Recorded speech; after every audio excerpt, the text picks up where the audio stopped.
Bueno, bienvenidas a nuestra nueva clase del curso. Hoy contamos con la presencia de Mariana Altamirano. Ella es licenciada y profesora en psicopedagogía de la UCA. Es directora de NEPDI, Neuropsicología para el Desarrollo Integral, en diagnóstico, tratamiento y coordinación de procesos de inclusión escolar y laboral de niños, adolescentes y adultos con trastornos del neurodesarrollo. Es directora del curso de formación para el empleo en el ámbito universitario para jóvenes con discapacidad intelectual, dependiente de la Facultad de Psicopedagogía y Psicología en la UCA, desde el 2008 hasta la actualidad. También es coordinadora de PRIEL, que es el Programa de Inclusión Educativa y Laboral de la UCA. Es profesora titular y titular a cargo de la carrera de psicopedagogía de la UCA en evaluación psicopedagógica, educación y diversidad y neuropsicología y discapacidad, y docente en la maestría de neuropsicología del Instituto Universitario Hospital Italiano. Es coordinadora de la materia optativa transversal Buenas Prácticas Comunitarias en Discapacidad de la Universidad Católica Argentina. Además, es autora de capítulos en publicaciones referidos a educación inclusiva y neurodesarrollo, como Educación Inclusiva, Fundamentos y Prácticas para la Inclusión, del Ministerio de Educación de la Nación en diciembre del 2019. También escribió Neurodesarrollo, un puente entre salud y educación en la Fundación Garrahan en 2018.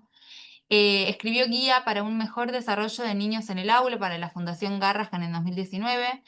Recomendaciones de la Academia Iberoamericana de Neurología Pediátrica 3 del Garrahan en 2020. Sugerencias a familiares y profesionales para acompañar el desarrollo de la persona con síndrome de Down, segundo cuadernillo de psicoeducación de ASDRA en 2022. Y además es disertante en jornadas y congresos asociados a temáticas de clínica psicopedagógica, inclusión educativa y laboral, y supervisora del equipo de psicopedagogía del Hospital de Niños Ricardo Gutiérrez. Y agrego que acá también nos ha acompañado en algunos momentos también en supervisiones, así que bueno, muchas gracias Mariana por sumarte al curso y por tu generosidad. Hola a todas, ¿cómo están? Bueno, gracias Bárbara por la presentación, gracias por la invitación, ¿sí? Está buenísimo participar de estos espacios que me parecen súper necesarios, no solo de formación, sino de reflexión, ¿no? Sobre esta temática, así que les agradezco un montón que me hayan invitado y bueno, y que sean tantas las personas interesadas en estos temas, ¿sí? Sí, vale. Vamos a hablar hoy un ratito de manera más específica en algunas cuestiones relacionadas con el nivel inicial, ¿sí? Ustedes vienen ya teniendo como algunas clases previas en las que en algunos conceptos generales, ¿no? Sobre la temática de inclusión ya estuvieron seguramente haciendo bastante foco, con lo cual vamos a repasar simplemente ahora al principio algunas nociones que seguramente, como les digo, ya revisaron. Obviamente pueden, no sé cómo tienen armada la dinámica, Barbie, pero si hace falta que interrumpan para hacer preguntas o comentarios, por mi lado no hay ningún inconveniente, ¿sí? Así lo Buenísimo. También hacemos lo más dejamos, dinámico que se pueda. ¿Mm? bien, también dejamos generalmente los últimos 15 minutos también para intercambio, pero obviamente se puede intercambiar en cualquier momento. Buenísimo, buenísimo.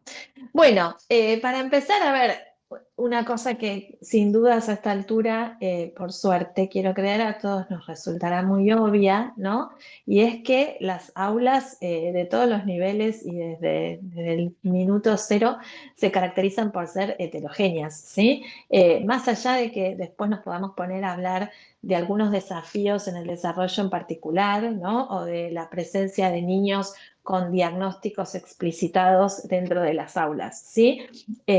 Las aulas son heterogéneas de por sí, porque como seguramente ustedes ya vienen revisando en este camino que vienen haciendo, la diversidad es una obviedad cuando hablamos de la naturaleza humana, ¿no? Es una característica inherente, ¿sí?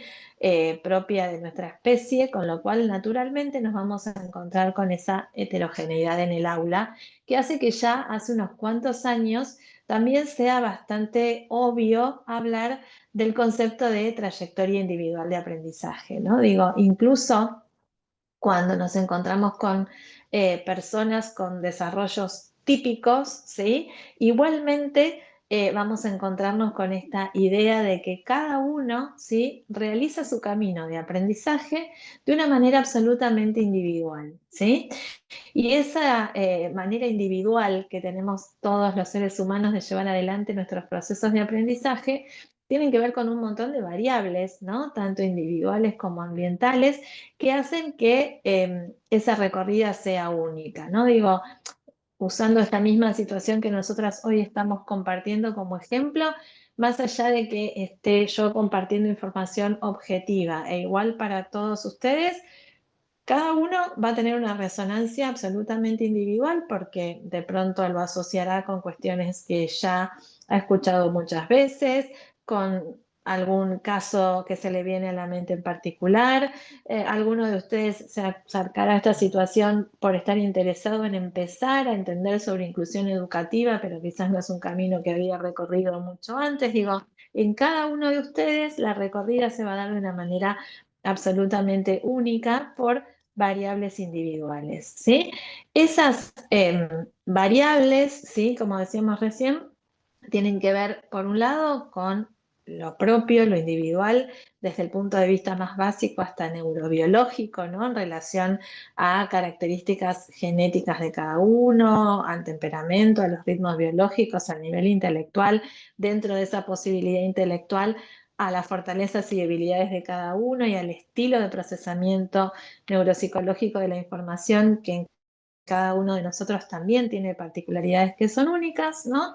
Y un montón de variables ambientales que tienen que ver eh, siempre, pero mucho más, por supuesto, en el caso de los niños, con, por ejemplo, pautas parentales y estilos de crianza, ¿no?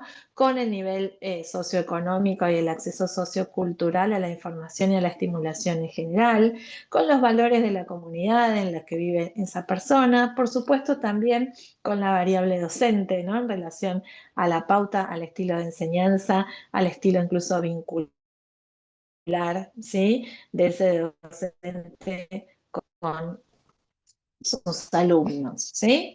Pero en definitiva, una de las variables más fuertes en esto de la trayectoria individual de aprendizaje tiene que ver sin duda con los procesos de neurodesarrollo, ¿no es cierto?, que no hacen solo o únicamente al desarrollo cognitivo o intelectual, ¿sí?, y por lo tanto de habilidades tanto académicas como de resolución de situaciones de la vida cotidiana, sino también al desarrollo de mecanismos de autorregulación y competencias socioemocionales que sabemos, por supuesto, todos hoy muy claramente que tienen todo que ver, por supuesto, con las posibilidades de aprendizaje de las personas, ¿no?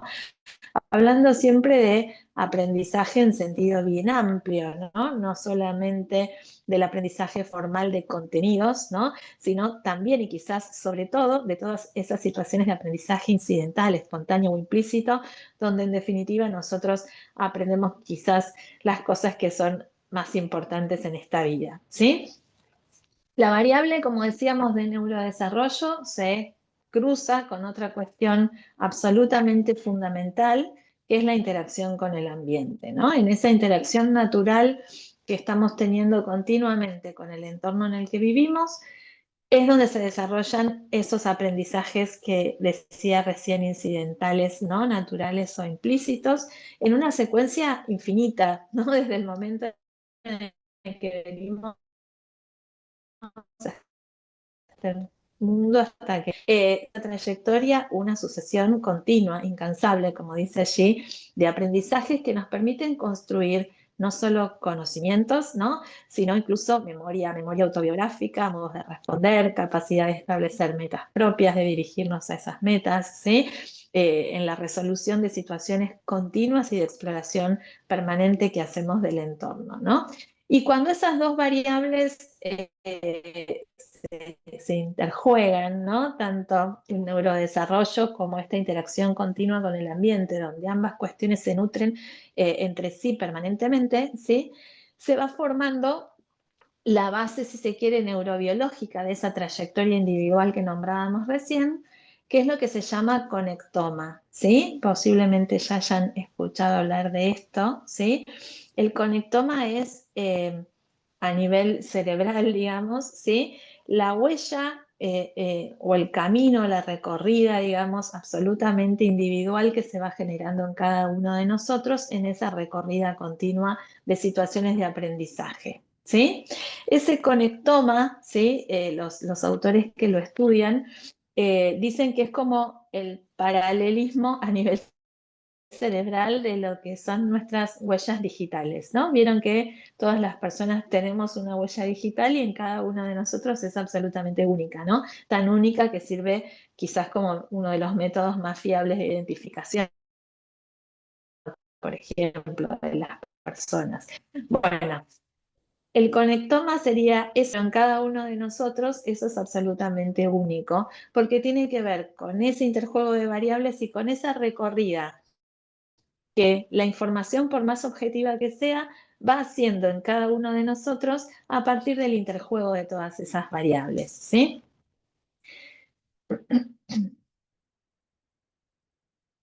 Bien, ahí pasa. Entonces, desde el punto de vista, si se quiere, didáctico, sí, o pedagógico, ¿no? La noción que hoy impera o que debe imperar cuando pensamos en estas aulas tan heterogéneas que decíamos son la característica continua, es el concepto de diferenciación, ¿no? El concepto didáctico de diferenciación se refiere a la posibilidad de acompañar a cada alumno, ¿no? A cada persona, ¿sí? En esa trayectoria individual, encontrando quizás la manera de modificar o adecuar muchas veces los modos, los espacios, los materiales, la metodología, ¿sí? La oferta educativa para que absolutamente todos puedan aprender, ¿no? Y como les decía al principio, hablando acá de la heterogeneidad propia del aula, todavía sin meternos en la presencia por ahí específica de una situación de neurodesarrollo atípica, ¿no? O la presencia de un diagnóstico en particular. La diferenciación, como les decía, es el criterio didáctico que hoy impera en el mundo, que está basado en considerar esas trayectorias individuales de aprendizaje, ¿sí? Entendiendo que ninguna trayectoria es igual a otra y que por lo tanto esto de tener en cuenta esa heterogeneidad propia del aula debe ser una práctica docente intencional, ¿sí? Tan intencional que los autores que hablan de diferenciación dicen que los docentes que comprenden esta noción son estudiantes de sus estudiantes, ¿no? En el sentido en el que están todo el tiempo observándolos, analizándolos, ¿no?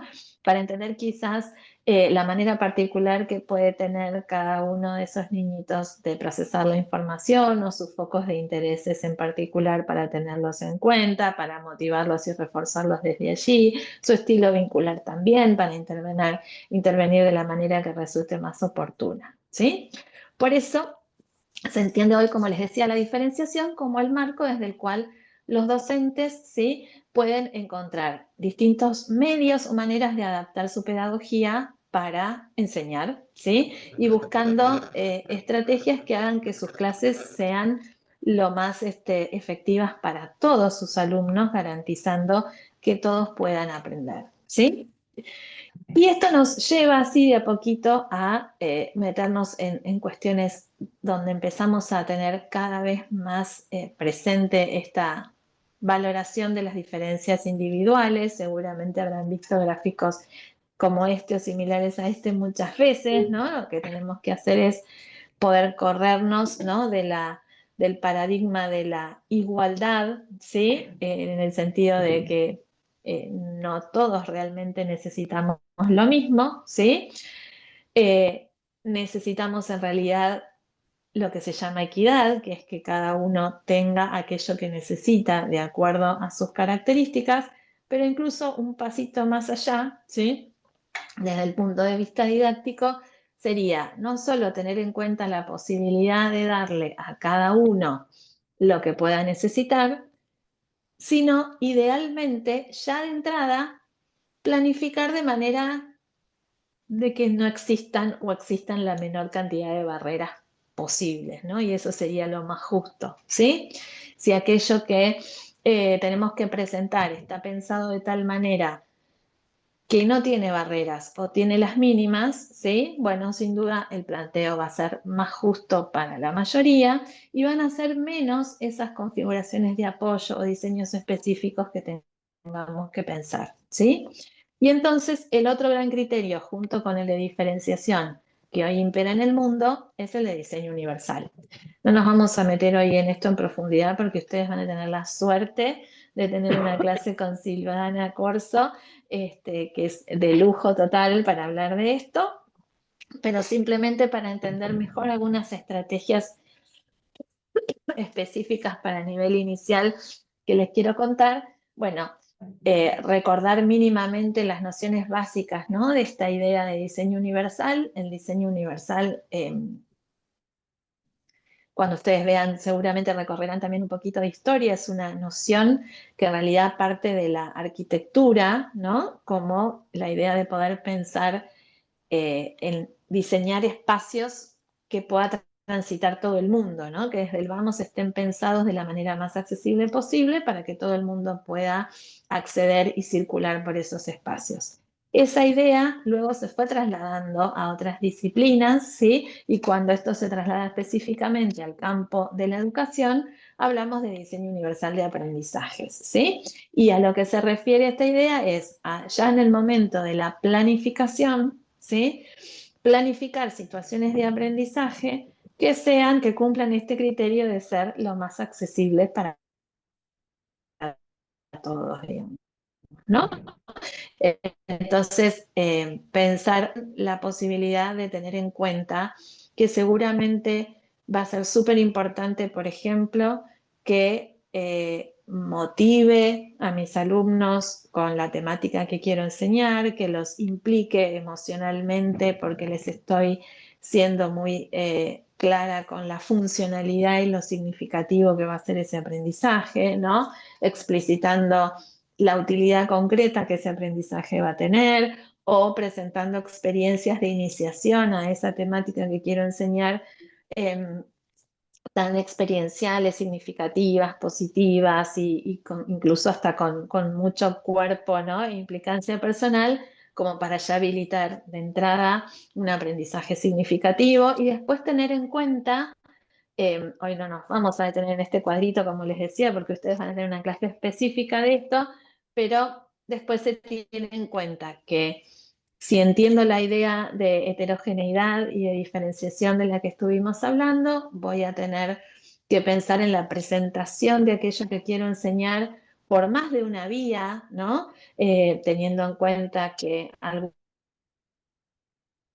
de mis alumnos van a tener un aprovechamiento fuerte de mi forma quizás verbal, oral de presentar, otros de los apoyos visuales con los que podamos contar, otros de la situación concreta del material y la situación experiencial, varios van a hacer uso de todo eso al mismo tiempo, ¿sí? Y de la misma manera entonces tengo que tener en cuenta que después, así como hay distintos modos de procesar la información, o de ingresarla, va a haber distintos modos para elaborarla y que esa respuesta de aprendizaje tenga salida, digamos, ¿no? Y entonces algunos de mis alumnos después van a dar cuenta de lo aprendido con su conducta, con su incremento de vocabulario, con lo que puedan dibujar o plasmar de alguna otra manera, digamos, algunos harán todo al mismo tiempo, ¿no? Va a haber, así como va a haber distintos modos de ingreso de información, habrá distintos modos de procesamiento y distintos modos de respuesta, ¿no? Y entonces el diseño universal basado en neurociencias también, ¿sí?, tiene muy en cuenta esta posibilidad de implicar a todas las redes que participan del procesamiento de información en los distintos momentos, ¿no?, que las instancias de aprendizaje tienen, ¿no? Desde la implicación inicial del porqué de la significatividad de ese aprendizaje, ¿sí?, el procesamiento de la información que estamos aprendiendo, ¿sí?, y las redes ejecutivas que nos ayudan a concretamente procesar esa información y luego producir respuestas con ella, ¿sí? Pero la idea básica, ¿sí?, del diseño universal, hay un micrófono que está haciendo ruido, no sé si lo quieren silenciar para que no les hinchen la grabación de la clase. Ahora lo Ahí va, hacemos. ahí está, ahí está. les decía, la idea básica del diseño universal, ¿no? Teniendo en cuenta esta metáfora, digamos, como les decía al principio, teniendo en cuenta que viene desde la arquitectura, ¿no? Eh, Tiene que ver con esto, con la posibilidad de pensar espacios donde todos puedan pasar, ¿no? Entonces, si yo estoy diseñando, no sé, un centro comercial, por ejemplo, sí, seguramente le voy a poner a ese centro comercial escaleras mecánicas y ascensores, ¿no? Para pensar que incluso una persona, por ejemplo, usuaria de silla de ruedas o con movilidad reducida, pueda entrar a ese centro comercial. Y seguramente esos recursos de apoyo no solamente van a ser usados por esa persona usuaria de silla de ruedas, sino también personas de más edad, personas que transitoriamente puedan estar en una situación física que prefieran utilizar ese tipo de caminos. Nada, podemos poner en esos grafiquitos 1500 ejemplos de quienes hacemos uso de esos otros recursos que tienen los espacios, incluso simplemente porque queremos, por preferencia y punto, ¿sí? Pero el principio básico con el que el diseño universal piensa, ya sean espacios o planificaciones, ¿sí? Es que si yo pienso o diseño, mejor dicho, pensando en los que están en el borde, ¿no? Si yo pienso un espacio para que lo pueda transitar la persona incluso con silla de ruedas. Si yo pienso una planificación para que la pueda transitar el alumno con discapacidad intelectual, ¿sí? Seguramente todos los demás van a poder, ¿sí? Esta frasecita es como el lema del diseño universal.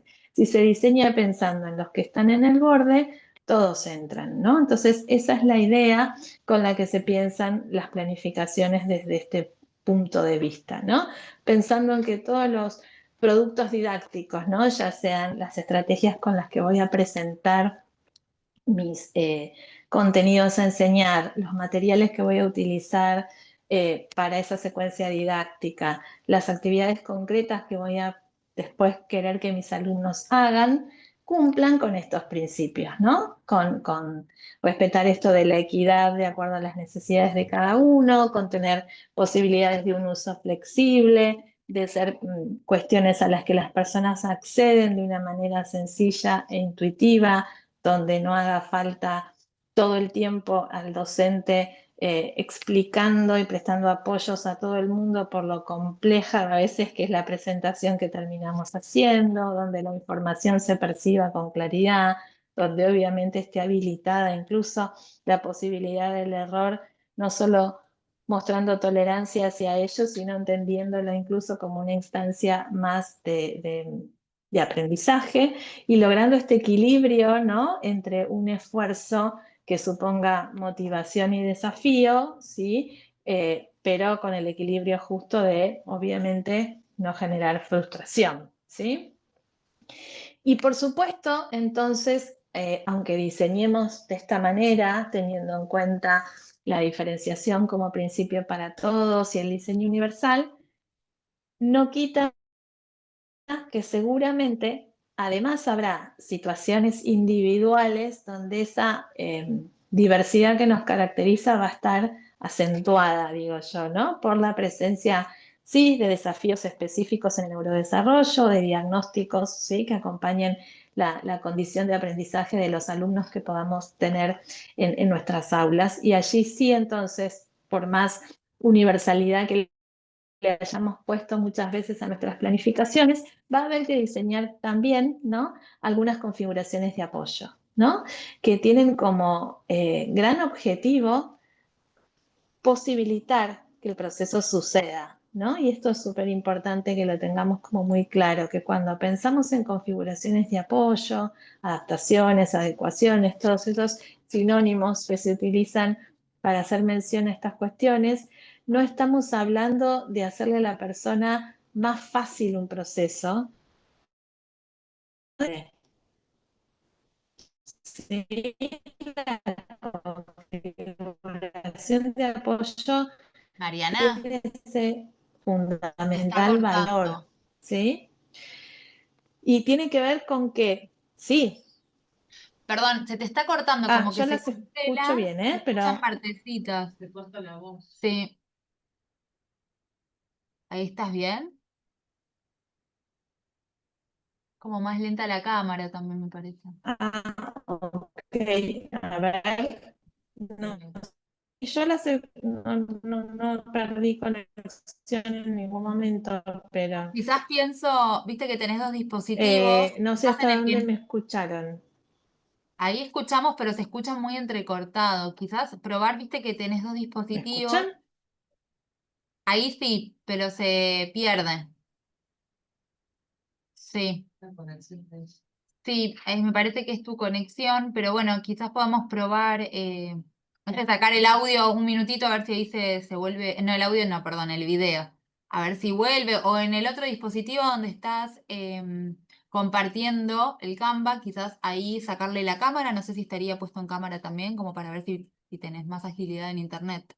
No, el otro dispositivo tiene el otro dispositivo tiene anulado No, tanto la qué cámara lástima. como el Bueno, audio. seguimos, y si vemos que se corta mucho, te volvemos a avisar, ¿te parece? Que ahí ya se Dale, no sé recuperó. de lo anterior hasta dónde escucharon. No, no es O que se dejó si de quieren que. escuchar, sino que por momentos se escucha como más lento y después se escucha todo junto y quizás hay algunas palabras de la oración, pero la idea general me parece que se entendió bien. Perfecto. Bueno, cualquier cosa me dicen y Perdón, si hace no, falta, sí, repito. Dale. hola. No, sí, más o menos yo me quedé porque no se entendió bien cuando comenzabas a decir que no se trataba de hacerle más fácil el proceso a una persona. Después no, eso lo siguiente no se escuchó, al menos yo no lo escuché. Ok. Bueno, buenísimo, gracias Ignacio, porque es súper importante eso, así que me interesa repetirlo, ¿sí? Yo lo que les decía ahí es que las configuraciones de apoyo o las adaptaciones no tienen el objetivo, tal como decís, de hacerle más fácil el proceso a una persona, sino de hacérselo posible, ¿no? Digo, a mí me parece como súper importante tener muy clara esta noción de adecuación o de configuración de apoyo, ¿sí? La diferencia entre que eso esté o no esté es que la persona pueda o no pueda, no que pueda más fácil. Para una persona con desafíos de distinta índole en su desarrollo, la adecuación correctamente pensada, ¿sí? Le permite participar del proceso, no es que se lo hace más fácil. Para esa persona ese proceso con esa adecuación sigue siendo un desafío, pero un desafío posible, ¿sí? Cuando esa configuración de apoyo directamente no está o está mal entendida y por lo tanto muchas veces mal diseñada, ¿sí? Directamente la persona queda por fuera, independientemente de la edad, ¿sí? O del nivel de complejidad o de escolaridad que estemos hablando. Tengamos en cuenta que los objetivos, propósitos y contenidos de aprendizaje están diseñados de acuerdo a lo que es desafío oportuno para cada edad y para cada momento evolutivo, ¿sí? Entonces, por eso, ¿no? Esto de marcar que, aunque pensemos desde esta línea que venimos hablando desde que comenzamos de la universalidad, de la diferenciación y demás, ¿sí? Eso no desmerece el valor del diagnóstico, ¿sí? Digamos que entendamos la heterogeneidad y la diversidad como una característica, no desmerece que tengamos que tener en cuenta que en muchas oportunidades en el aula los docentes se van a encontrar con situaciones de desarrollo atípico, ¿no? Que merecen esclarecimiento, porque tener ese esclarecimiento realizado, ¿no? Permite tener muy clara para cumplir con esta idea de equidad y justicia el estilo de aprendizaje de esa persona, la especificidad de las fortalezas y debilidades asociadas de manera genérica a ese diagnóstico y por supuesto después de manera particular a esa persona, ¿no? De manera obviamente totalmente individualizada, ¿sí? Y eso nos va a permitir objetividad para identificar los requerimientos de apoyo, ¿no? Y también entonces ser justos en el diseño personalizado de esos apoyos, ¿sí? Entonces, el valor del diagnóstico siempre es sumamente importante, no tiene nada que ver con etiquetar ni nada por el estilo, sino con el esclarecimiento necesario para que la intervención docente también sea lo más oportuna posible, ¿sí? Cuando hablamos de configuraciones de apoyo, ¿sí? Muchas veces yo les decía, se usan mucho como sinónimo esto de andamiaje, adecuación, adaptación, ¿sí? Técnicamente, si nos pusiéramos a hilar muy fino, no son todas las cosas lo mismo, ¿sí? Pero sí me parece que sin entrar en ponernos hinchas con esto, sí hay dos diferencias por ahí importantes a tener en cuenta, que es la diferencia entre andamiajes y adaptaciones, ¿sí? Los andamiajes son estructuras de soporte temporario, cuando hablamos didácticamente, que todos hemos utilizado, que todos nuestros alumnos utilizan cuando estamos arrancando un proceso de aprendizaje, ¿no? Cuando estamos presentando contenidos novedosos, desafíos nuevos, al principio todos pueden llegar a necesitar andamiajes, ¿sí? Que son esas estructuras por las que, bueno, pueden empezar a bucear en esa novedad que les estamos presentando, ¿sí? Permiten ir avanzando en esos primeros pasitos del proceso de aprendizaje, ayudan a abrir, ¿no? Lo que entendemos por zona de desarrollo próximo, y las personas van a ir dejando de utilizar naturalmente esos andamiajes a medida que no los vayan necesitando, ¿sí? Y en eso hay tiempos tan heterogéneos como esta característica inicial que decíamos que suelen tener las clases, las aulas, ¿sí? Incluso las de nivel inicial. Habrá personas que van a sostener el uso de esos andamiajes por mucho más tiempo o incluso por todo el proceso que dure esa unidad didáctica o esa particularidad con la que estamos trabajando, y otros que los van a ir abandonando naturalmente a medida que no lo necesiten más, ¿sí?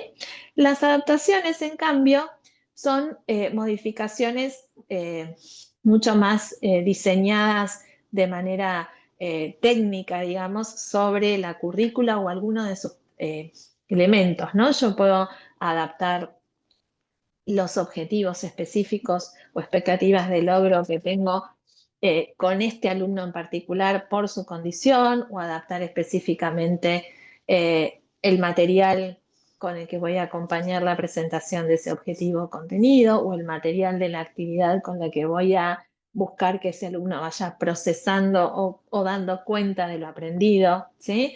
Puedo pensar en adaptar los tiempos, ¿no? O las estrategias de evaluación. Bueno, todos los elementos propios de una currícula son susceptibles de ser adaptados, ¿sí? Y esa estrategia, digamos, muchas veces sí tiene otro nivel de sostenimiento en el tiempo, de permanencia, ¿no? Muchas veces bastante más largo que lo que son los andamiajes, que como decíamos se van quizás abandonando naturalmente a medida que la persona o el proceso dejan de necesitarlo, ¿sí? Las adaptaciones son una respuesta didáctica técnica a la presencia de perfiles atípicos de aprendizaje, y sí pueden ser más o menos significativas, ¿no? De acuerdo a la característica del alumno y la complejidad quizás del contenido o de la situación de aprendizaje a acompañar, que nos plantean tanto la metodología didáctica de la diferenciación como el diseño universal, que cuanto más de entrada en el planteo inicial yo haya pensado opciones múltiples de presentación de la información, de ejecución después del proceso de aprendizaje, ¿sí? Y de la estrategia incluso posterior de evaluación, posiblemente se vaya reduciendo la cantidad de adaptaciones que yo tenga que hacer, ¿no? Las adaptaciones no tienen que ver solamente con el perfil de necesidades de la persona, sino también, y a veces sobre todo, con la estrategia de enseñanza. Entonces, cuando yo flexibilizo la estrategia de enseñanza, posiblemente necesite menos adecuaciones, ¿no? Y va a pasar que alguno de mis alumnos se beneficie de alguna de las estrategias que utilicé, otros de otras, pero en definitiva todos se beneficien, ¿sí? Como decíamos antes, tanto cuando hablamos de andamiajes como cuando hablamos de adecuaciones, el objetivo es posibilitar, ¿sí? Y realmente no hay que tenerle ningún temor a la utilización ni de andamiajes ni de adaptaciones, ¿sí? Porque son necesidades de la persona, ¿no? Y bueno, como les decía, van a tener la suerte de escucharla en vivo y en directo, pero como dice Silvana, ¿sí? Una adecuación curricular o un ajuste oportuno son actos de justicia, digamos, ¿sí? Tienen la misma validez en el proceso de aprendizaje de una persona que permitirle usar los anteojos a quien los necesita, los audífonos a quien los necesita, o cualquier requerimiento de apoyo de procesamiento de la información por cualquier vía, ¿sí? Entonces, en estas, sintetizando un poquito lo que dijimos hasta acá, ¿sí? Esta idea de tener en cuenta la heterogeneidad y la universalidad cuando diseñamos y pensamos didácticamente, ¿sí? Está atravesado por todos estos factores que ya mencionamos, ¿sí? Y agregaría uno más, ¿sí? Que también creo que ustedes ya fueron revisando en algún módulo anterior, que es el marco normativo, ¿sí? Nosotros vivimos en un país que tiene leyes y resoluciones específicas para acompañar la trayectoria individual de aprendizaje de nuestros alumnos, ¿sí? Nuestra Ley Nacional de Educación, que ya se merece una actualización, es bien viejita, digamos, a pesar de los años que tiene, ya en varios de sus capítulos habla claramente de la necesidad de respetar trayectorias, de la necesidad de la inclusión en escuela común de los alumnos que presenten alguna particularidad específica en su proceso de aprendizaje y de la necesidad en esos casos de que la escuela especial trabaje brindando soporte a las escuelas comunes, ¿sí? Después de esa Ley Nacional de Educación vinieron y están en vigencia una cantidad importante de resoluciones que dan cuenta de que vivimos en un país en el cual la escuela inclusiva no es una opción, ¿sí? O sea, es así, ¿no? A mí me pasa mucho trabajando con familias que aparezca esta cuestión ¿me recomendás cuáles son las escuelas inclusivas? La realidad es que todas las escuelas tienen obligación de ser inclusivas, ¿no? Después, por supuesto, sabemos que a nivel de actitudes, creencias y un montón de cosas, no se lleva quizás todo esto a la práctica, pero legalmente hablando, ¿sí? Ya no es una opción para ninguna escuela, en nombre de ningún criterio de admisión ni permanencia ni nada, ¿sí? Elegir si acompaña o no estos procesos, ¿sí? Esto también es importantísimo de tener en cuenta. Bien, específicamente, ¿sí? Teniendo en cuenta este marco, cuando hablamos de nivel inicial, por supuesto, hay unas cuantas características propias de ese nivel que está buenísimo tener en cuenta, ¿no? Como ustedes saben, cuando hablamos de nivel inicial, que cada vez empieza más tempranito en la vida de muchos de los niños, ¿no? Ya sea por el trabajo de sus papás o por necesidad de socialización o por miles de motivos, ¿sí? Es el primer nivel de educación formal fuera del ámbito familiar, ¿no? Siendo tanto el ámbito familiar como el de escolaridad inicial ámbitos coexistentes que son absolutamente complementarios y dinámicos entre sí.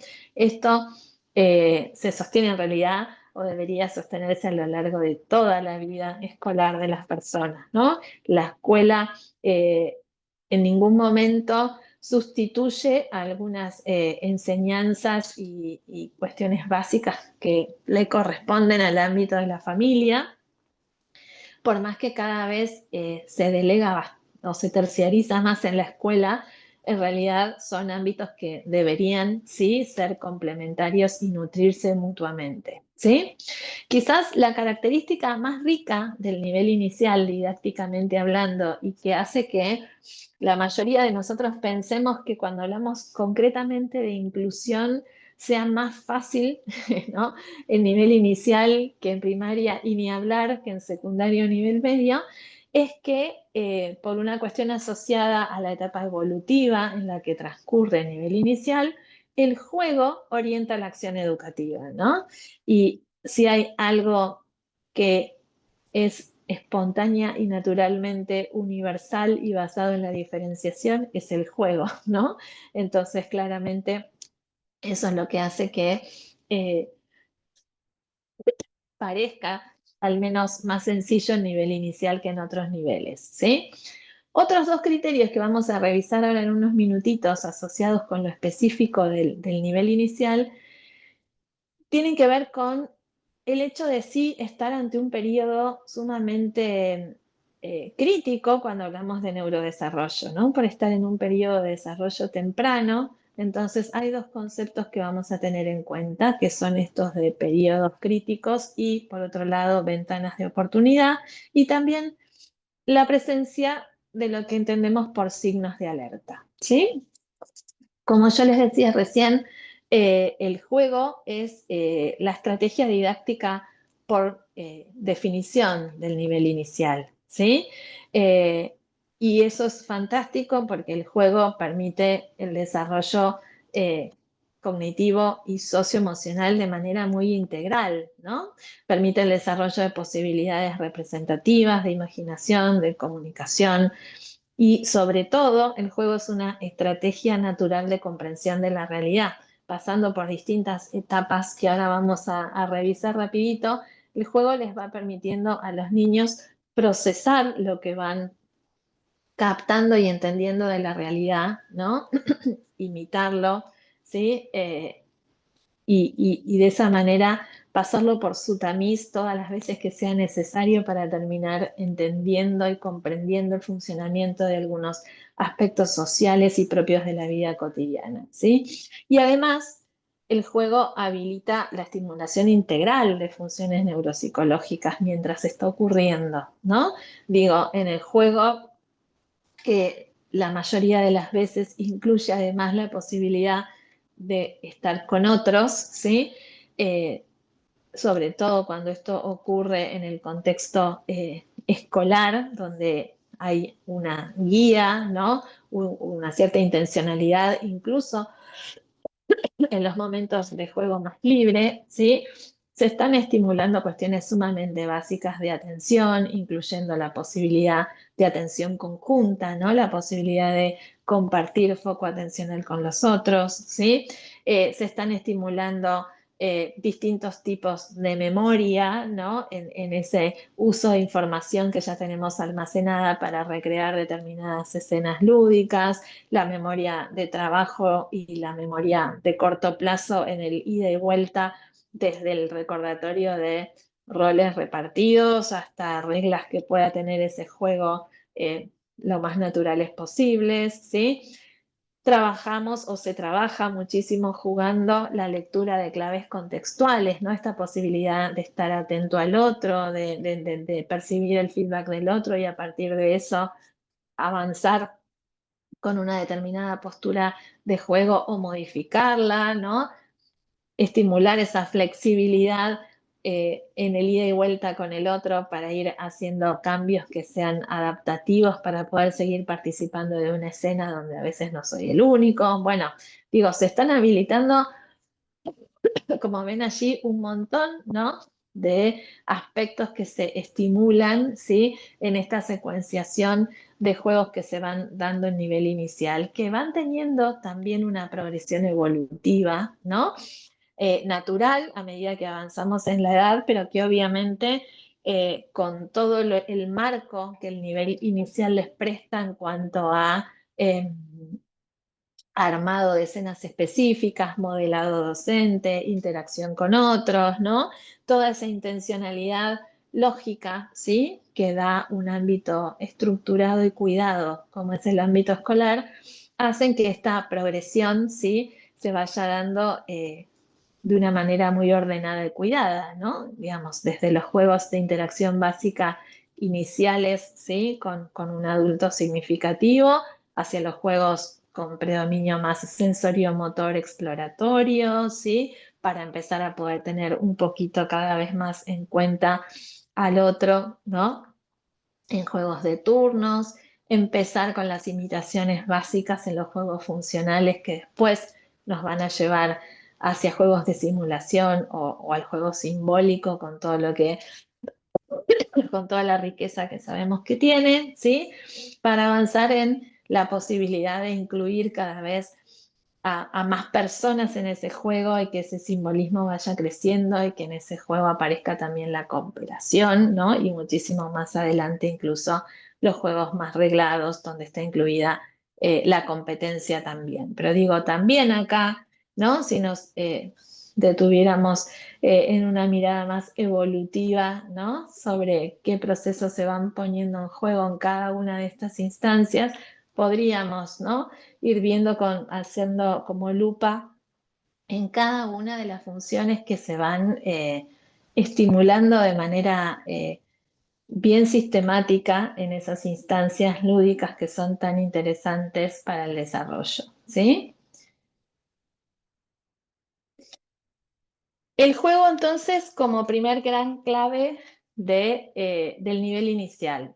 El otro punto, ¿no? Sumamente fundamental, este que mencionábamos del neurodesarrollo temprano, ¿no? Y ahí yo les decía, hay dos conceptos fundamentales que tenemos que tener en cuenta y que son un poco dos caras de la misma moneda, ¿no? Y que nos pueden poner en esta mirada de, bueno, entenderlos como un punto de alerta o a tener en cuenta y mucho cuidado, pero también entenderlos como un puente de oportunidades para propiciar ese desarrollo, ¿sí?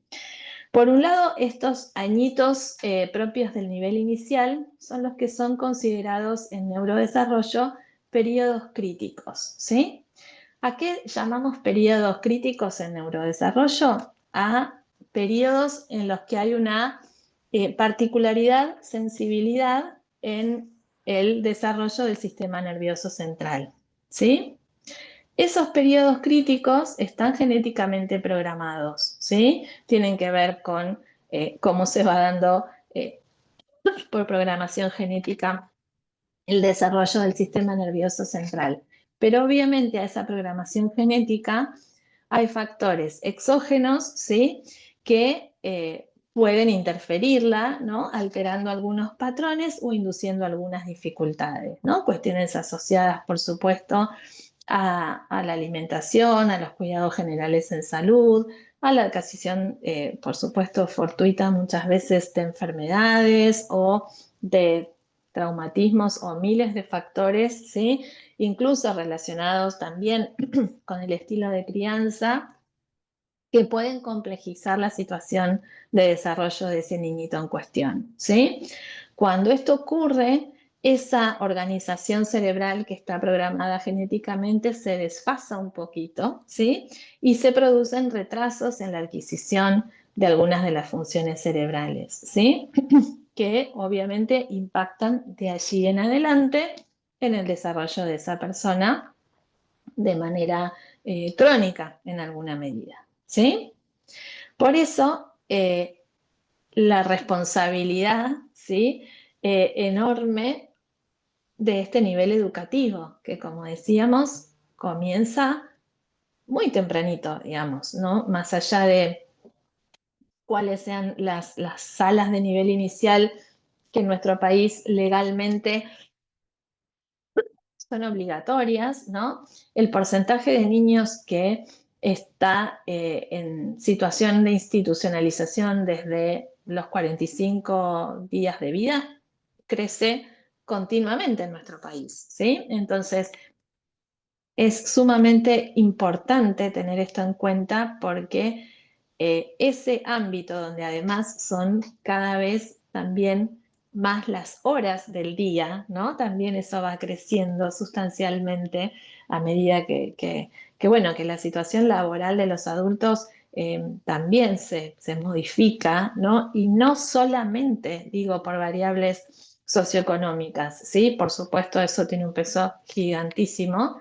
pero digo, hay un montón de papás jóvenes con carreras relacionadas a lo empresarial y de muy buen desarrollo que, digamos, llevan a sus bebés a guarderías de altísima posibilidad desde los 3 meses de vida o a veces antes, ¿sí? Digamos, esto no está solo atado a no me queda otra que, ¿sí?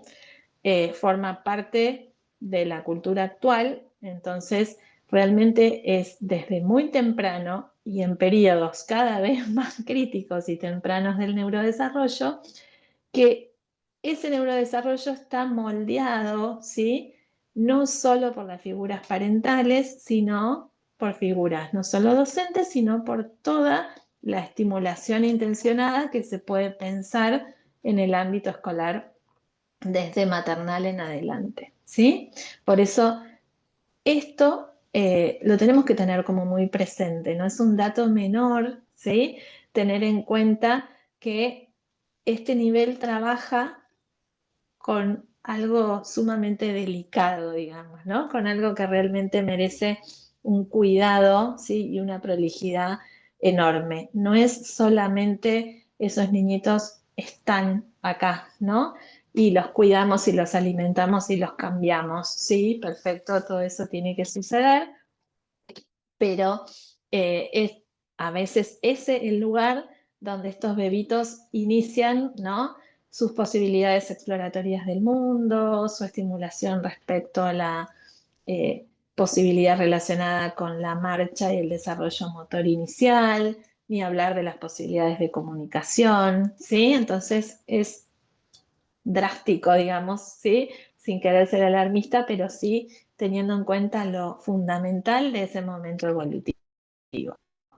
Contracara de esto, de esta cabeza, ¿no? De tener en cuenta esta noción. Los críticos es la noción de ventanas de oportunidad, ¿sí? Las ventanas de oportunidad son tiempos variables que el desarrollo tiene para cada habilidad. Ahora vamos a ver un grafiquito donde están eh, marcadas esas etapas en meses y los primeros añitos de vida, ¿sí? Pero las ventanas de oportunidad son periodos de tiempo en los cuales, por programación genética, por cómo está armado ese sistema, ¿sí? El sistema nervioso está más esponja, digamos, ¿sí? Para recibir la estimulación específicamente relacionada a esa habilidad en particular. El sistema está, como dice allí, más susceptible para el aprendizaje. No quiere decir que no lo esté antes o después, ¿sí? Pero por cómo se va dando el crecimiento y el desarrollo de estructuras, ¿sí? Hay periodos en los que el sistema nervioso central está particularmente predispuesto, ¿sí? Para recibir estimulación sistemática en relación a esas habilidades. ¿Ven? Acá tienen en este grafiquito algunos ejemplos, ¿sí? Por ejemplo, queda muy claro en azul que está el del lenguaje, ¿sí? Fíjense ahí entre los 0 meses, ¿no? Entre el nacimiento y los 4 añitos, con un pico sumamente arriba entre los 6 meses y el año, ¿sí? Las funciones cognitivas superiores, ¿no? Funciones ejecutivas, funciones relacionadas con la regulación del comportamiento, ¿sí? También desde el nacimiento hasta los 16 años, y podríamos extender sin duda esta curvita más tiempo, pero con el pico máximo entre los 9 meses y los 5 o 6 años, ¿sí? Digo, esto también es interesante tenerlo muy presente, ¿no? Digo, cuando nosotros hablamos de neurodesarrollo, como decíamos hoy cuando comenzamos esta clase, está todo eso que está dado, ¿no? Que viene genéticamente programado, pero casi con el mismo peso está esa variable de interacción con el ambiente, ¿no? Entonces, es súper importante que todo esto lo tengamos muy presente, ¿sí? Para entender la responsabilidad de la estimulación y también entender que esto me parece sumamente importante, aunque parezca obvio, que el nivel inicial tiene poco que ver con la creencia popular de que al jardín se va a jugar o a pasar el tiempo y punto, ¿no? En el jardín, en el nivel inicial, se acompaña quizás el periodo de mayor potencialidad y vulnerabilidad al mismo tiempo, ¿sí? Del desarrollo del sistema nervioso, ¿sí? ¿Y cómo podemos establecer enlaces entonces entre esa modalidad didáctica propia del nivel inicial y esta noción de ventana de oportunidades o todo esto que venimos hablando sobre neurodesarrollo? ¿Sí? Bueno, la mediación, como decíamos, a partir del juego como estrategia didáctica básica, no solo por todas esas funciones cognitivas que vimos que se pueden estimular, que se estimulan naturalmente a través del juego, sino porque en el nivel inicial vamos a ir buscando, como decíamos antes, ese juego con algún sentido, con alguna intencionalidad, con el objetivo de presentar determinados contenidos o aspectos, ¿sí? de la vida cotidiana que queramos reforzar, ¿sí? Con esos niñitos en función a la unidad didáctica o al objetivo específico que tengamos, ¿sí? Y vamos a estar interviniendo como docentes de manera continua a partir de un modelado constante, no solo concretamente en la situación de juego, sino en nuestro compartir las horas que sean, ¿sí? Dentro de ese espacio áulico con esos niñitos, ¿sí? Teniendo en cuenta este momento esponja, como decíamos, del desarrollo, ¿sí? El otro gran punto fundamental del nivel inicial es la riqueza que tiene el hecho de que estén ocurriendo en ese momento también las primeras interacciones con pares por fuera del entorno familiar, ¿no? Con otros niños en el mismo periodo evolutivo, ante la misma situación esponja, ¿sí?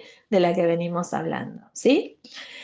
Otra de las grandes ventajas que el periodo evolutivo y la didáctica propia de nivel inicial presentan es la variedad de materiales que naturalmente están asociadas con el nivel inicial, ¿no? Y que lamentablemente se pierden en la articulación con los niveles que siguen. En nivel inicial tenemos a favor la manipulación permanente de material concreto, de situaciones experienciales, ¿no? Desde que muchos de los rincones con los que se trabaja en jardín simulan situaciones de la vida cotidiana, o el hecho de que en jardín está como súper habilitado esto de salir al patio del cole, al jardín del cole, jugar y trabajar con las plantitas, con la tierra, ¿no? Y que después, medio que nadie entiende por qué, como les decía recién, pero eso se corta, ¿no? Cuando el aprendizaje experiencial, la verdad, es que es el más aconsejado para aprender a lo largo de toda la vida, ¿sí? Pero a nivel inicial eso lo tenemos sumamente marcado, ¿no? Y eso habilita también otra de las grandes estrategias didácticas del nivel inicial, que es la estimulación multisensorial, que también debería tener una línea de continuidad a lo largo de todo el ciclo escolar posterior, pero que el nivel inicial es una de las características más fuertes, ¿no?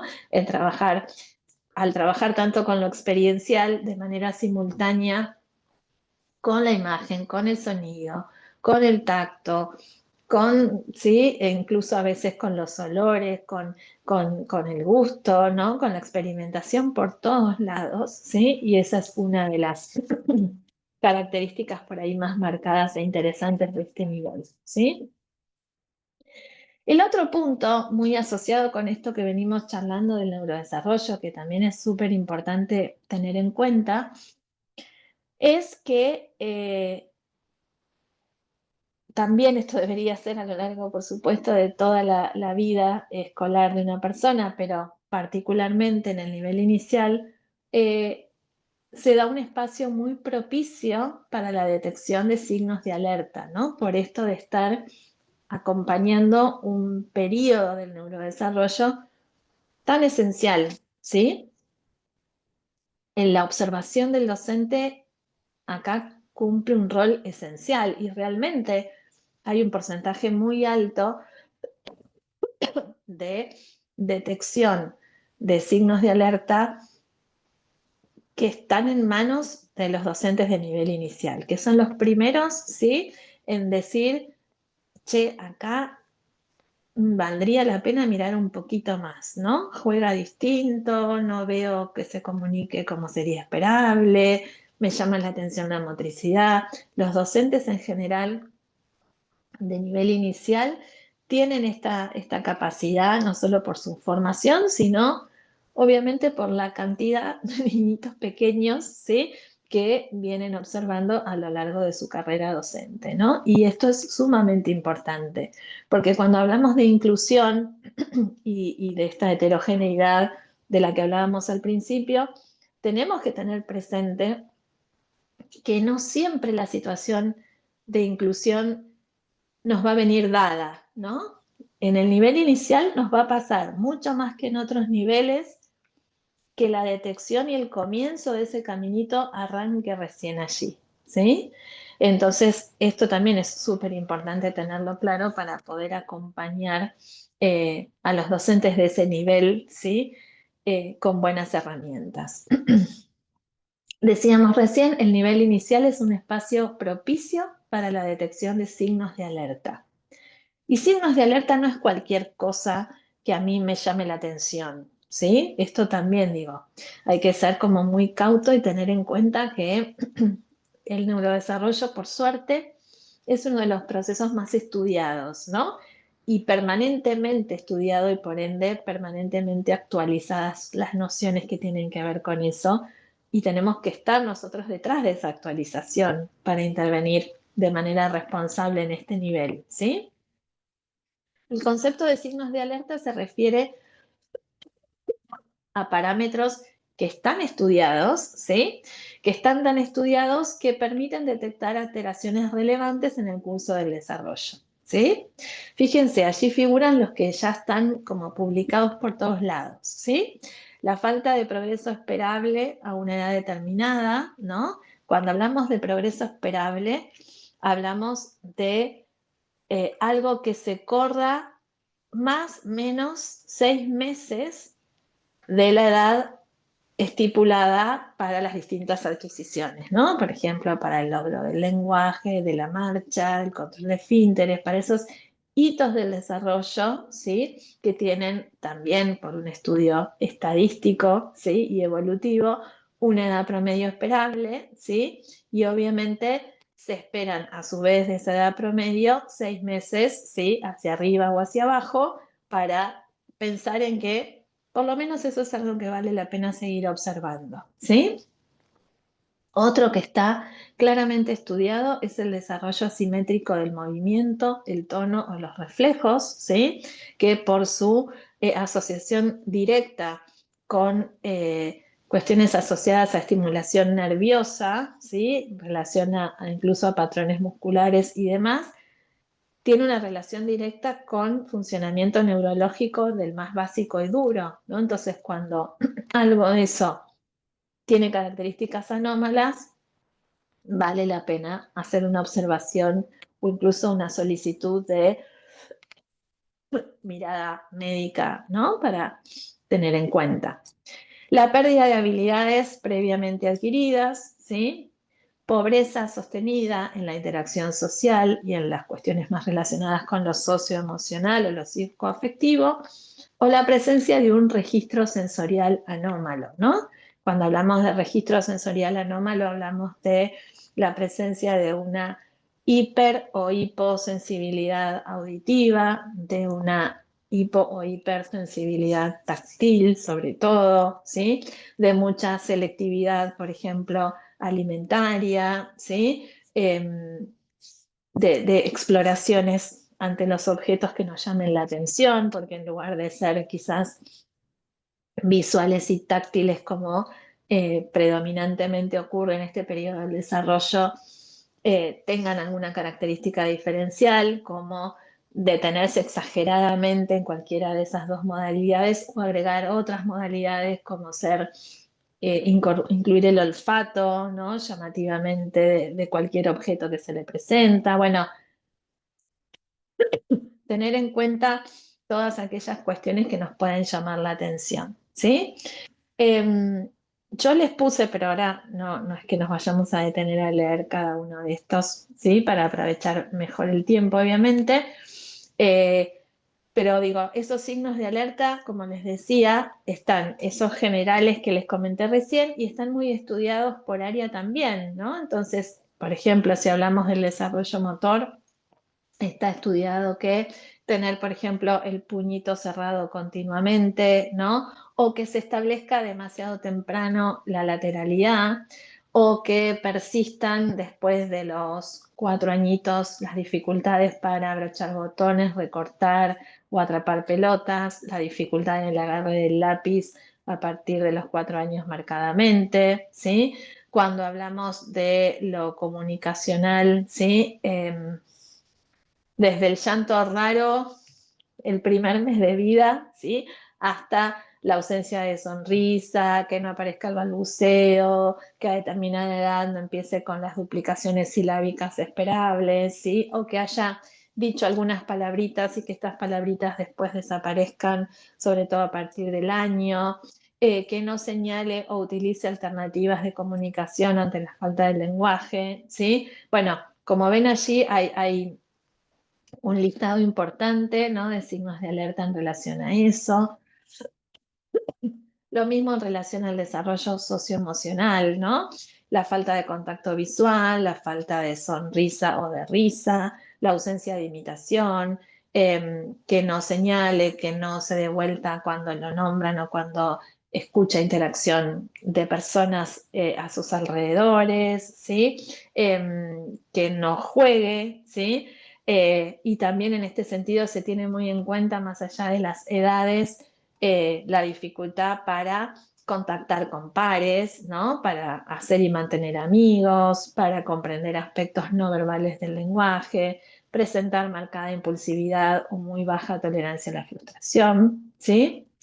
Y cuando hablamos del desarrollo intelectual, acá lo que nos pone en alerta es que haya una aparición tardía, de forma generalizada, de los distintos hitos de aprendizaje, ¿no? Si yo puedo identificar algo que viene como más atrasado específicamente en la marcha, específicamente en la comunicación, bueno, estoy ante algo específico justamente, ¿no? Valga la redundancia. Pero cuando yo veo que si hago un rastreo y la verdad es que está más abajo de lo que sería esperable lo motor, lo comunicacional, su posibilidad de relacionarse con otros, ¿no? Como que cada cosita por ahí o desafío de aprendizaje que le presentamos requiere más andamiaje, le lleva un poquito más de tiempo. Bueno, cuando eso se observa de manera generalizada, ¿sí? Posiblemente allí hay algo para observar desde lo intelectual, ¿no? Y como decíamos antes, para que esa demora resulte significativa y por ende nos alerte, tiene que superar los 6 meses respecto a la edad habitualmente asociada a ese hito en cuestión, ¿sí? Mariana, perdón que te Sí, interrumpa. ¿Te parece 5 minutos más? Así después dejamos tiempo para intercambio. exacto, sí, sí, por eso pasé más rapidito por esas diapos porque ya estamos terminando, así nos queda ese tiempito, ¿sí? Genial. Tener en cuenta también, así como tenemos, les decía que están estudiados los signos de alerta, también están súper estudiados los que se llaman predictores y precursores, ¿sí? Que son variables que tienen la capacidad de predecir positivo o negativamente el desarrollo de algún aspecto, ¿sí? Y conocerlos nos permite, bueno, de nuevo, estar atentos, digamos, a la presencia de algún patrón atípico. Los predictores o precursores de algunos trastornos de desarrollo, incluso de algunos muy específicos, por eso acá les puse como ejemplo dislexia y discalculia, por ejemplo, ¿no? Porque creo que estamos como más acostumbrados a que nos suenen cuáles son los predictores, por ejemplo, de espectro autista o cosas por el estilo, pero digo, también están súper estudiados los de algunos trastornos específicos. Que las personas presenten predictores o precursores o incluso signos de alerta, no necesariamente quiere decir que van a tener esa condición diagnóstica, ¿sí? Pero sí tenemos que tener en cuenta que el nivel inicial es el momento propicio para estar atentos a esas banderas rojas, ¿sí? Que nos alertan sobre la posibilidad de mirar ese desarrollo con un poquito más de lupa, ¿sí? Y esa es una de las características fuertes del nivel inicial. En ese nivel, y con esto, como les decía, vamos terminando de revisar las características propias de este momento escolar. Las estrategias didácticas generalmente están basadas en estos dos grandes ejes, lo que se conoce como unidad didáctica o proyectos, ¿no? Y las secuencias didácticas. Ambas cuestiones, ¿sí? La unidad didáctica, como ven allí, son itinerarios didácticos que articulan contenidos de varias áreas, ¿no? Tienen la característica, las programaciones de nivel inicial, de ya incluir algunos principios didácticos que después luchamos para que ocurran en los demás niveles. Por ejemplo, la transversalidad, ¿no? Habrán escuchado, o porque ustedes pasaron trabajando por ese nivel, o porque tienen hijitos, o por nada, por miles de formas, las famosas unidades, ¿no? Mi casa, mi barrio, ¿no? Mi ciudad. Bueno, en esas unidades o proyectos, eh, transversalmente se trabaja a veces durante 1 o 2 meses incluso, y allí se van metiendo, ¿no? Los contenidos propios de prácticas del lenguaje, los contenidos propios de la iniciación a contenidos lógico-matemáticos, contenidos propios de conocimiento del mundo, ¿sí? Y generalmente estos proyectos tienen las características que revisábamos hace un ratito de mucha significatividad, porque para hacer mi casa, desde que van los 30 a la casa de algún amigo cuya madre se inmola, y entonces hacen de manera súper experiencial, ¿sí? El conocimiento de lo que es la casa de un otro, o todos llevan fotos de su casa, algún objeto propio, ¿no? Digo, desde ahí, desde esa significatividad en adelante, se van incluyendo conceptos donde terminamos trabajando desde nociones de espacio, nociones de tamaño, nociones de cantidad, vocabulario específico, relaciones familiares. Digo, de esa forma se van articulando y transversalizando contenidos, ¿sí? Que las secuencias didácticas quizás son más específicas de un área en particular. Por ejemplo, voy a armar una secuencia didáctica de introducción a la suma en una sala de 5, ¿no? Eh, pero tienen la característica de que en general se van realizando en paralelo con las unidades didácticas, ¿no? Entonces, como estamos trabajando el proyecto Mi Casa, pero en paralelo estamos con la unidad de introducción, como les decía, a la suma, bueno, en algún momento vamos a poder pensar si en la casa de Juan había 4 sillas en la cocina y 6 sillas en el comedor, ¿no? Entonces, ¿cuántas sillas tiene Juan en su casa en total? ¿Sí? Entonces, el nivel inicial tiene la transversalidad como una de sus características básicas, y esta es una estrategia didáctica imprescindible cuando hablamos de inclusión en todos los niveles. Tiene como otra gran característica la generalización, ¿no? La posibilidad de entender que lo que estamos aprendiendo en el jardín se lleva a la vida cotidiana, y se lleva a la vida cotidiana de dos maneras. Primero, porque en esos mismos espacios que habitualmente forman las salitas de nivel inicial, ya podemos ponernos a ejercitar esa situación, en esas situaciones de simulación, en la estrategia de rincón o de juego simbólico, de acuerdo a cómo cada cole tenga estructurada esta cuestión, y porque también está mucho más habilitada en el nivel inicial la comunicación fluida con la familia, que es otro aspecto que nadie termina de entender por qué después se pierden los niveles que siguen, ¿no?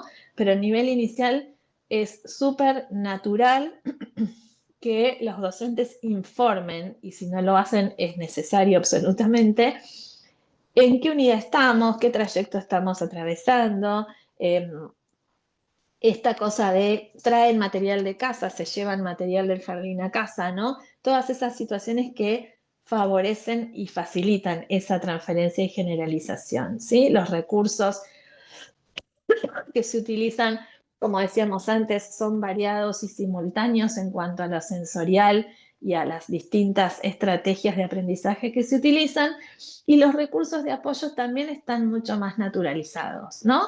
De por sí, no solo por el tipo de posicionamiento que tiene el docente de nivel inicial, mucho más cercano con sus alumnos, sino porque en general, en la mayoría de los casos en nivel inicial se trabaja con el concepto de pareja pedagógica o con la presencia de auxiliares que también hacen que la figura docente esté repartida y esté naturalizada, ¿no? Y esté para los niños, en definitiva, asociada con el modelado adulto natural, que incluso después es más fácil también de transferir y generalizar a los espacios familiares, ¿sí? Bueno, los escucho. Si tienen alguna consulta, comentario, pregunta. Mariana, si querés, podés dejar de compartir la presentación, así nos podemos ver mientras Dale. cambiamos.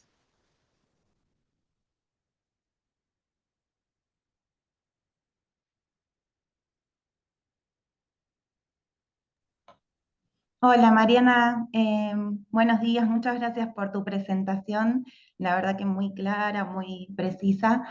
Me quedo pensando en el abordaje con las familias, ¿no? Que recién nombrabas, no solo para que en el nivel inicial se hace mucho esto de conocer los proyectos, las unidades didácticas, digamos, todo eso, sino pensando en los niños con desafíos en el desarrollo, entonces digo, en el nivel inicial se dan por ahí estas cuestiones que tienen que ver más con lo corporal de estos niños, ¿no?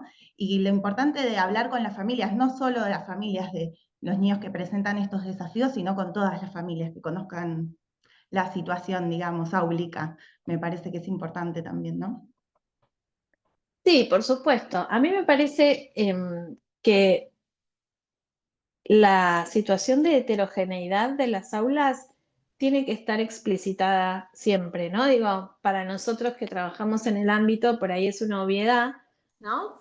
Pero no lo es así para el resto de las personas, lo vemos todos los días, ¿no? La intolerancia que hay con la heterogeneidad en general, ¿sí? Cuando esa heterogeneidad está acentuada por la presencia de una característica diversa del desarrollo, bueno, todavía más. Pero a mí me parece que siempre que tengo la oportunidad de trabajar con docentes, los insto a aprovechar de mejor manera, por ejemplo, sus famosas primeras reuniones del año, ¿no? Donde a veces solamente se basan esas reuniones en contar qué vamos a trabajar este año, qué van a aprender los chicos, ¿no? Cuáles son los objetivos que se van a cumplir en esta sala de 2, 3, 4. Digo, esa reunión, más allá de transmitir esa información, tendría que cumplir con el objetivo, primero, de escuchar las expectativas con las que llegan esas familias, ¿no? Y también el esclarecimiento de, por supuesto, con un lenguaje apropiado y acotado, ¿no? A la situación, el esclarecimiento de, miren que estamos trabajando con este periodo evolutivo que tiene estas características, ¿no? Y donde las diferencias que nos caracterizan a todos, en algunos casos se pueden ver más marcadas, ¿no? Y vamos a hacer las intervenciones que sean pertinentes para eso. Me parece que estas situaciones tienen que estar explicitadas y esclarecidas para favorecer, como decís vos, Sol, después si hace falta, bueno, en algún momento en particular, trabajar de manera específica con alguna situación, ya tener un punto de partida, ¿no? Desde el cual se presentó la situación de heterogeneidad del aula.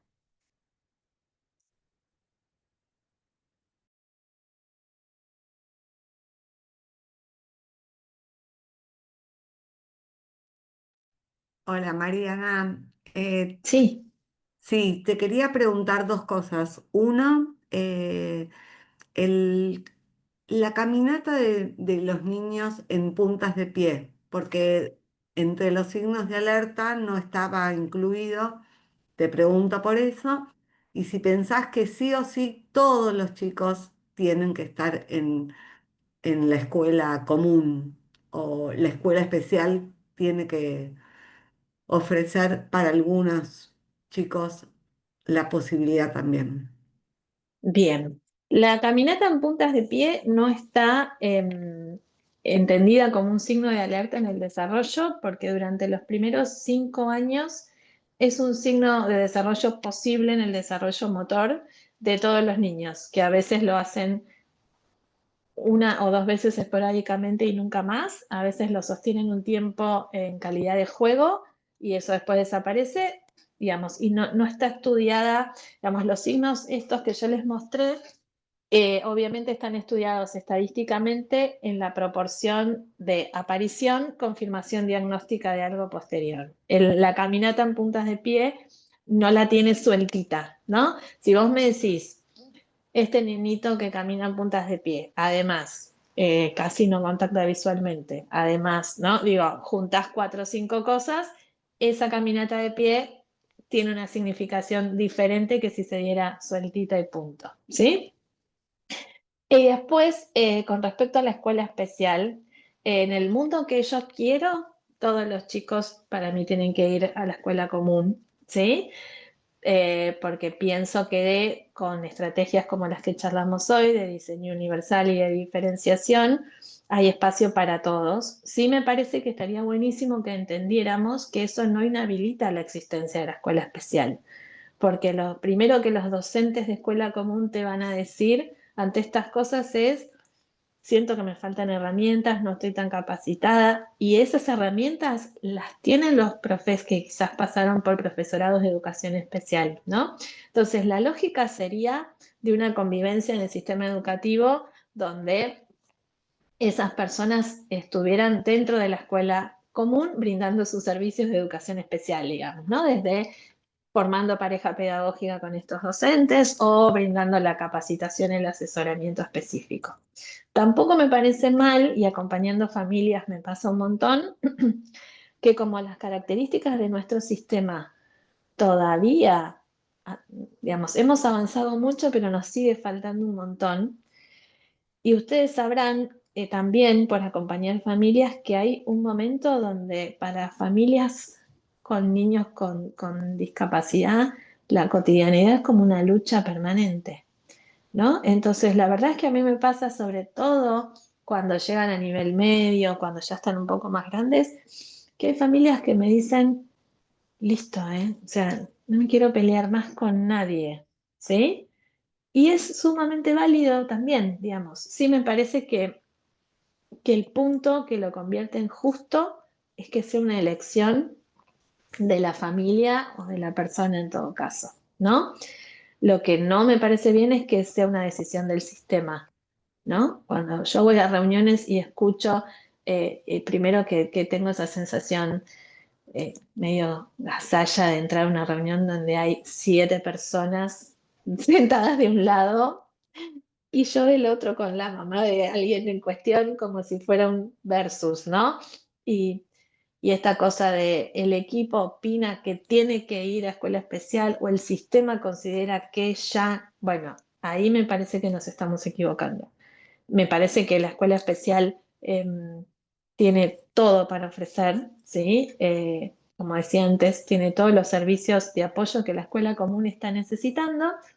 Y también me parece válido que si en algún momento la decisión familiar es ese tipo de escolaridad, eso está perfecto, pero tiene que ser una decisión de la familia y no una expulsión del sistema.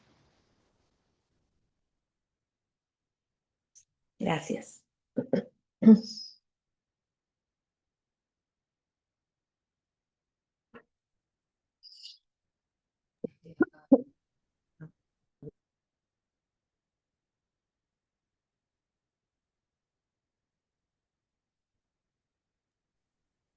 Hola Mariana, me vine acá. Gracias, súper clara y bueno, y nada, hablábamos lo amoroso y lo contemplativo de todos los aspectos. Tiene sus dilemas la cuestión, ¿no? Porque pensaba, por ejemplo, ayer me pidieron observar a un niñito de sala de 1, tiene un año 5 meses, eh, divino, reconectado, jugaba, escuchaba la seña, atención conjunta. La preocupación de la directora era que no balbucea, solo dice y. ¿Viste? No hace mamá, papá, no están Mm, haciendo otro tipo de expresiones lingüísticas. Nada, es re chiquito, la verdad se lo ve divino en todos los aspectos. No es un nene que esté desenganchado de nada, pero esto, no balbucea. Entonces, claro, la pregunta ahí, si bien, viste, hablábamos de como lo que debiera él poder hacer con sus vocalizaciones al año y medio prácticamente, porque es de enero. es bueno, si abrir una alerta ahí a la familia, que suponemos la mamá es maestra y el papá es profesor, o sea, Mm, si abrir hay una preocupación en una familia, sí, que evidentemente el pediatra no marcó como nada, o no, porque también tiene su complejidad, digamos, uno está detectando algo que esperaría que aparezca, no apareció, lo miramos, pero bueno, no es fácil con niños tan pequeños abrir esas ventanas de preocupación.